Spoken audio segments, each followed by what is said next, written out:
இப்போ நம்ம என்ன பண்ண போகிறோம்னா ஒரு புது ஃபைல் கிரியேட் பண்ணியிருக்கோம். அதில் ஒரு லைன் ஆட் பண்ணியிருக்கோம். இது வந்து அன்ட்ராக்டு சேஞ்சஸில் இருக்குது. இதை எப்படி ஒரு கமிட்டாக கிரியேட் பண்ணுறதுன்னு பார்க்க போகிறோம்.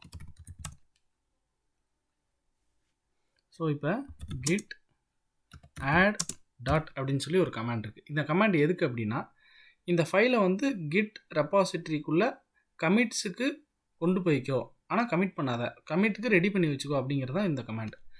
நம்ம இதில் git add space file name கொடுக்கலாம்.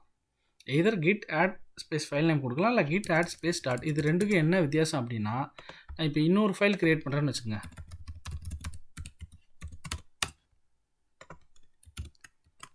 இப்போ git ஸ்டேட்டஸ் பார்த்தீங்கன்னா 2 ஃபைல் இருக்கும் கமிட் பண்ணுறதுக்கு, அதாவது அன்ட்ராக்டு ஃபைல். இப்போ எனக்கு இதில் ஏதாவது ஒரு ஃபைலை மட்டும் தான் கமிட் பண்ணணும், இன்னொரு ஃபைலு இப்போ கமிட் பண்ண தேவையில்லை அப்படின்னா git add space file name specified file name கொடுத்தோன்னா அந்த ஃபைல் மட்டும் அந்த கமிட்டுக்கு ரெடி ஆகிக்கும். அதுக்கப்புறம் நம்ம கமிட் பண்ணிக்கலாம். ஸோ இப்போ வந்து நம்ம எல்லா ஃபைலையும் கமிட் பண்ண போகிறோம். git add space dot. இப்போ கமிட்டுக்கு ரெடி ஆச்சு. இப்போ பாருங்கள் git ஸ்டேட்டஸ் பாருங்கள். ஃபஸ்ட்டு என்னாச்சு, அன்ட்ராக்டு ஃபைல்ஸ். இப்போ changes are ready to get committed, கமிட்டடுக்கு ரெடியாக இருக்குது. இப்போ ஜஸ்ட் கமிட் கமாண்ட் கொடுத்தோம்னா போதும். git commit -m.